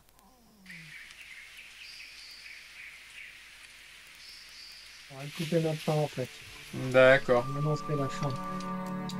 Il y a dû y avoir un truc à la génération qui doit se traîner derrière, donc je sais pas trop ce qu'il y a derrière. Voilà. D'accord, ok, pas de Il y problème. a le teaser, mais j'ai dû laisser un truc et l'en-premier a dû prendre au-delà de ce qu'il devait. Donc c'est pas la peine. Voilà, voilà, voilà. Voilà, donc ça serait, c'est le futur, c'est les futurs projets, d'autres choses qui se mènent en parallèle. En séance technique, en présentiel, j'avais déjà présenté les bonobos. Voilà, c'est une pierre d'un projet plus vaste en fait. Voilà. Ok, bah écoute, ce sera l'occasion de revenir. Ah, exactement. Mais on verra ça si le moment venu, mais ça va pas arriver avant, il faut encore bosser un petit peu. Bah, c'est un beau projet en tout cas, Oui, donc tout à fait, oui. on attendra patiemment Et le et début, Voilà, impatiemment. et le début de la vraiment, vidéo est un bon teaser. voilà, exactement, c'est le but du jeu. Voilà. Ok. Je sais pas s'il y a des questions sur l'un des deux sujets précédemment présentés, vous me dites. Bah, Qu'est-ce je que tu vais utilises comme matériel maintenant, Philippe? Aujourd'hui, là, je suis en Z8, Z9, 402.8 pour la longue focale, et puis autrement du traditionnel 70-200, 14-30 pour le grand angle. Et là, vous avez vu tout, hein, vu les différentes époques, vous avez vu du D4, vous avez vu du D7000, vous avez vu du D850, du D5. Il y a eu pas mal de choses différentes d'employés. Est-ce que le passage à l'hybride a constaté des soucis, soit à très haute température, par exemple au Congo, ou à très basse température? Non, moi, j'ai rien constaté de ce côté-là. Sur Hokkaido, il a pu faire vraiment très, très froid, style -15 avec une petite bise. Le Z9 n'a pas bronché, le Z8 non plus d'ailleurs. Ça consomme juste un peu plus vite les batteries, mais autrement, c'est pas de problème. Au Congo, où il fait chaud, effectivement, la seule fois, j'ai eu le Z8 qui a commencé à dire en film, mais pas en photo, que ça devenait un peu chaud, quoi. Il fallait que je me calme. Qu'il Voilà. avait un coup de chaud, ouais. Il commençait, ouais. J'ai eu le warning qui s'est affiché. Mhm. Voilà, mais ça arrivait une fois, quoi, je veux dire, sur 8 jours. C'est parce que, bon, il y avait pas mal de choses à faire, donc pas mal de choses à filmer, donc ça tournait beaucoup, quoi. Voilà. Mais c'est vraiment le seul cas. Autrement, non. Non, j'ai jamais eu de problème spécifique, je dirais. Après, c'est les problèmes habituels. Je me suis pris 3 tonnes d'eau au Congo. Là, il y a le 24-120, il m'a fait de la buée, quoi. Voilà. Ouais. C'est- À l'intérieur. À l'intérieur, oui, oui, mais ça n'a pas duré très très longtemps. Il a suffi que je me mette une fois à l'abri de l'eau, que je démonte, que je le laisse respirer, que je fasse aller 2, 3 fois la bague de zoom, histoire de faire naviguer l'air à l'intérieur. Et puis c'était bon, quoi. Voilà, pas un souci. Non, il n'y a pas eu de souci particulier. Voilà. Je confirme, c'est à peu près étanche. Enfin, c'est étanche à la pluie torrentielle sans problème. Z8 et Z9. Et le 402.8 aussi. Il a pris une bonne douche. Ça y a fait ni chaud ni froid. Voilà. Bah, au moins, tu sais, quand tu as besoin de les nettoyer, tu peux les rincer. Ouais, tu peux aller sous la douche. Pas trop longtemps quand même, hein. Ça Non, fait que alors, ça. faut pas rigoler. Non, faut pas rigoler. Ben, disons, faut pas prendre le Karcher. Mais disons que ça supporte une pluie même relativement forte, quelques minutes sans trop de problème. Voilà. C'est pas gênant. Quoi. C'est plus sur les conditions de stockage après pour faire sécher, quoi. Oui, tout à fait. Mais bon, c'est en RDC, bon, j'y suis allé 2 fois. La deuxième fois, alors c'est pris 2 fois, j'ai fait un méchant orage, mais c'est normal, c'était au mois de novembre. Autrement, la première fois, c'était au mois de juillet. Le mois de juillet, c'est en pleine saison sèche, t'as aucune chance de prendre un orage. Ou alors, t'as vraiment pas de bol. Par contre, novembre, t'es entre deux périodes, c'est la petite saison sèche, en fait, ce qu'ils appellent petite saison sèche. Donc, tu peux avoir des trompes d'eau qui te dégoulinent dans le dos facilement. Ouais, et là, il n'y a rien à faire, quoi. Je veux dire, même si tu es en forêt, tu te mets sous ton poncho, tu attends que ça passe, quoi, parce que ça va pas durer ad vitam aeternam. Voilà, bon, je voulais pas montrer parce que j'ai J'ai pris un des gars qui était avec moi, et il en a profité pour faire une petite sieste. Et comment je le sais? Bah, parce qu'il ronflait bien. Donc j'ai ça sur l'iPhone au cas où. C'était juste pour. Mais il n'y a rien à faire. Quoi. Tu courbes les chines, tu mets ta capuche sur la tête, tu attends que ça se passe. Tu mets le matériel à peu près à l'abri comme tu peux, et puis voilà. D'ailleurs, il n'y a pas grand-chose à faire. Les singes sont planqués strictement de la même manière. Généralement, ils sont montés un petit peu plus haut dans les branchages, donc tu ne perds pas d'image. Hmm. On va attendre après, voir ce qui se passe. Voilà, voilà. Merci. Ok. Belle série. D'autres questions?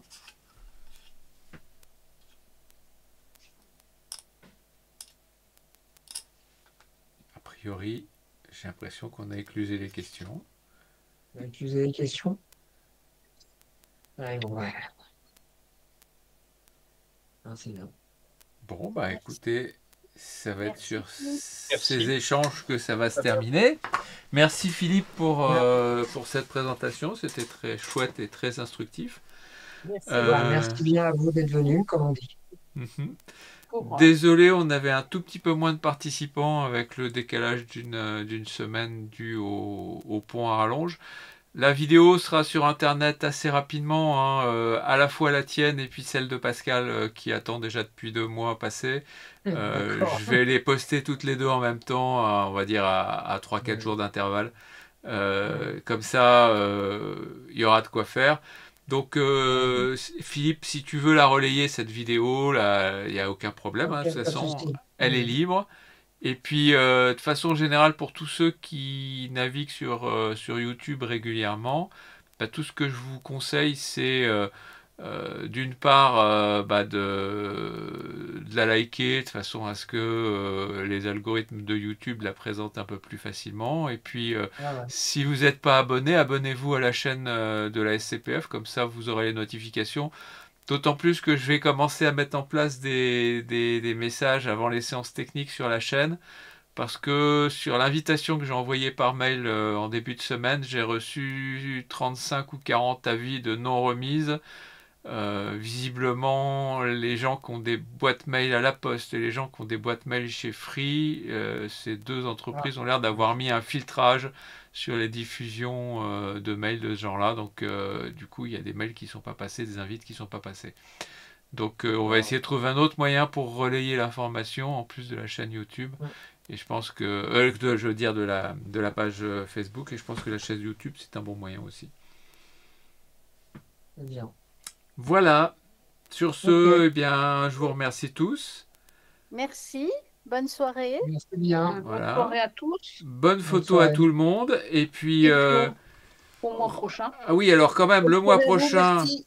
notre invité le mois prochain, si je ne me suis pas trompé, ce sera Teddy Bracard. Donc, ça va être une séance qui risque de durer tard, mais qui sera très intéressante. Naturellement. Ouais.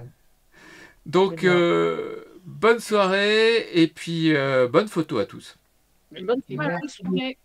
Merci. Au revoir. Bonne soirée à tous. Merci, Oscar.